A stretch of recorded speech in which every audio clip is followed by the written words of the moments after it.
네, 보신 것처럼 베네수엘라에서 현지 시간 24일 규모 7.2와 7.5의 강진이 연이어 발생해 사망자가 속출하고 있습니다. 126년 만에 최악의 강진으로 기록됐습니다. 예, 관련 내용 을지대 자연계열학부 안전공학 전공 함은구 교수와 함께 알아보겠습니다. 예, 교수님 나와 계시죠? 네, 안녕하십니까. 네, 안녕하십니까.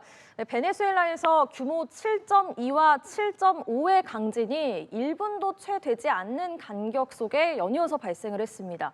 먼저 7.2와 7.5의 규모라고 하면 어느 정도의 강도인가요?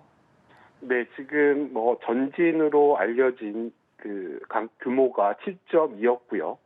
말씀 주신 것처럼 약 39초 뒤에 본진으로 지금 예상되는 규모가 7.5에 해당이 되거든요. 예. 지금 말씀드린 이제 규모 7 이상의 이 정도의 규모라고 한다면 우리가 이제 그 에너지의 분류상 대지진이라고 말할 수가 있겠고요.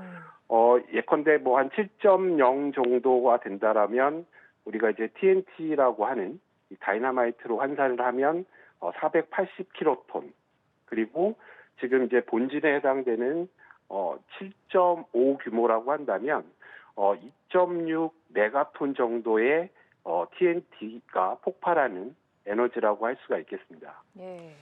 예, 이 피해 규모를 잘 파악하는 것도 중요할 것 같은데 이 피해 규모는 이 지진 발생 지점이나 지진의 깊이와도 관련이 깊지 않습니까?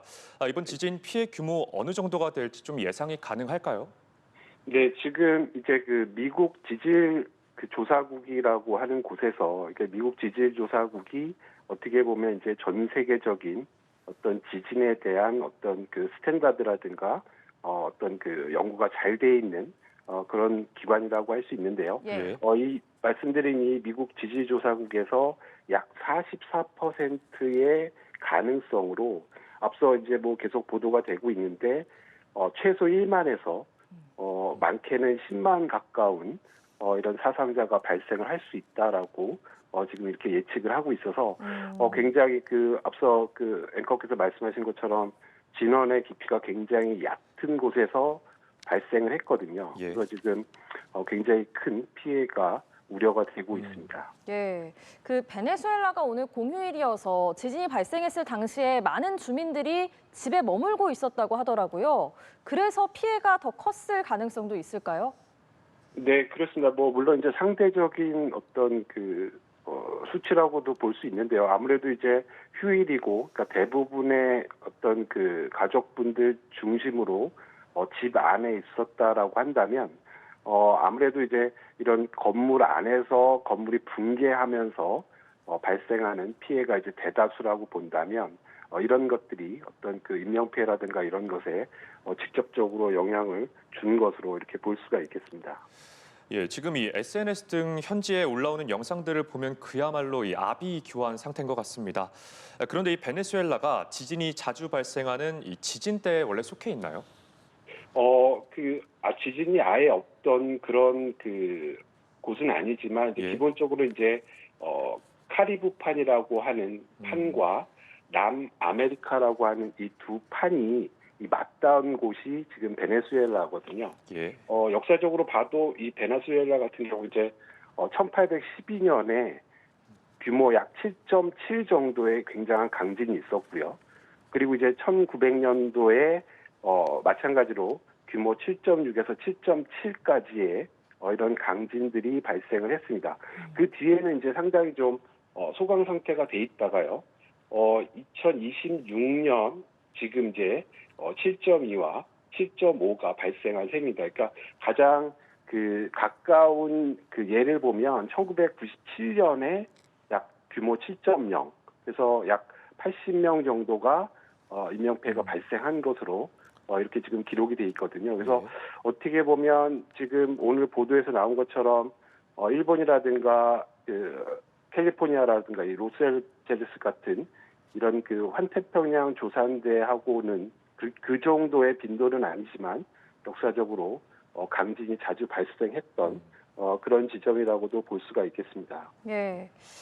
지금 사태가 일어난 지 그리 많은 시간이 지나진 않았습니다만 어쨌든 저희가 보도해드린 이번 지진의 사망자 수는 164명이고요. 말씀하신 것처럼 미국 지질조사국이 44%의 확률로 사망자 수가 최소 10,000명에서 최대 10만 명에 이를 수 있다라고 전망을 했잖아요. 네네. 미 지질조사국이 이런 전망을 내놓은 이유는 뭘까요? 네, 앞서 말씀드린 것처럼 이제 규모라고 하는 자체가 그 7.2와 7.5가 불과 말씀드린 것처럼 39초 사이에 연달아서 발생을 했고요. 그리고 이제 그 진원이라고 하는, 그러니까 우리가 이제 진원이라고 하는 거는 이제 지진 에너지가 응력 에너지가 이 발생된 땅 속의 지점인데요. 이 진원의 깊이가 지금 뭐 그 10km에서 그 22km 정도 이렇게 굉장히 뭐 우리가 거주하는 곳에서 보면 얕은 곳에서 진원이 발생을 했기 때문에 지진 에너지가 이게 굉장히 직접적으로 영향을 미쳤고요. 그리고 이제 그 발생한 위치도 결국은 이제 이 카라카스라고 하는 이제 굉장히 많은 인구가 밀집돼 있는 수도 인근에서 발생을 했기 때문에 지금 말씀드린 44%의 최대 이제 10만 명까지 예측을 한 걸로 이렇게 보여집니다. 예, 지금 구조 작업이 한창인데 영상에 보시는 것처럼 이 붕괴된 건물이 상당히 많습니다. 이런 구조 작업이 현재 쉽지 않을 것 같은데 이런 구조 작업 시 좀 조심해야 할 사항이 있을까요? 네, 그렇습니다. 지금 이제 뭐 7.2, 7.5 그 전진과 본진이 있었지만 앞으로도 이제 여진이 계속될 가능성이 굉장히 크고요. 문제는 지금 이제 붕괴된 시설들과 인프라들이 뭐 일부 뭐 다수의 붕괴된 건물도 문제지만 여러 가지 이제 뭐 통신이라든가 전기라든가 가스라든가 그리고 이제 교통 그 이동 통로인 도로라든가 이런 인프라들이 아마 대부분 그 재기능을 하지 못할 걸로 이렇게 보여지고요. 그리고 이제 결국은 이런 이제 붕괴된 건물에서 장비라든가 아니면 이제 인력을 통해서 이렇게 그 수습을 해내야 되는데 지금 이제 굉장히 광범위한 범위에서 피해가 발생을 했기 때문에 이런 부분들이 이제 실제로 현실적으로 이렇게 좀 구조 활동이 원활하게 진행하기는 굉장히 좀 어려운 조건이라고 보여집니다. 예, 이번 지진이 수도 카라카스와 가까운 지역에서 발생을 해서 대도시의 많은 건물들이 무너졌고 또 국제공항 시설까지 파손이 됐다고 하는데요. 건축물이 노후가 됐고 또 최신 내진 설계가 안 돼 있어서 특히 피해가 컸다 이런 분석도 있더라고요. 네, 그렇습니다. 그 앞서 그 베네수엘라의 지진 그 사례를 좀 말씀드렸지만 이제 근데 그 최근 들어와서는 이제 그 지진이 이제 자주 발생했던 지점이 아니었거든요. 그래서 말씀드린 대로 대부분의 건축물들이 어떤 내진 설계라든가 이런 그 건축물 구조에 대한 부분들이 제대로 갖춰져 있지 않는 것으로 보여지고요. 특히나 이제 그 대부분의 이제 철근 콘크리트라든가 이런 부분들은 이제 어느 정도의 내진을 갖고 있지만 만약에 이제 조적이라든가 블럭이라든가 이런 어떤 형태의 건축물이라고 한다면 굉장히 또 쉽게 붕괴되는 그런 특성을 보여주고 있거든요. 그래서 지금 이제 카라카스 인근에 이런 저층 지역 같은 경우에는 조적이라든가 이런 상대적으로 지지에 취약한 이런 건물들도 이제 상당수 있다라고 보여진다면 피해 규모가 더 커질 수도 있다라고 볼 수 있겠습니다. 예, 무엇보다 이 추가 피해가 없도록 좀 조치를 취해야 할 텐데 그러려면 앞서 말씀해주신 여진 가능성에 대한 얘기를 좀 더 해봐야 될 것 같습니다. 여진이 이 본진보다 더 클 수도 있나요, 교수님?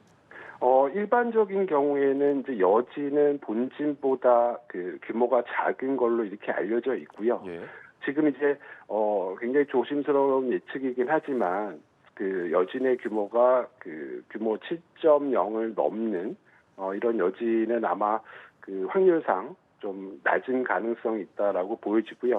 그렇지만 이제 실제로 이제 그 해당 그 응력이 발생된 지점에 아직 그 해소되지 않은 이런 에너지가 있다라고 한다면 상당한 규모의 이런 여진도 가능하리라 이렇게 보여집니다. 예. 현재 베네수엘라 정부는 비상사태를 선포했고 국제사회에 도움을 요청했습니다. 어떤 지원이 지금 이 시점에 베네수엘라에 가장 필요하다고 보시는지요?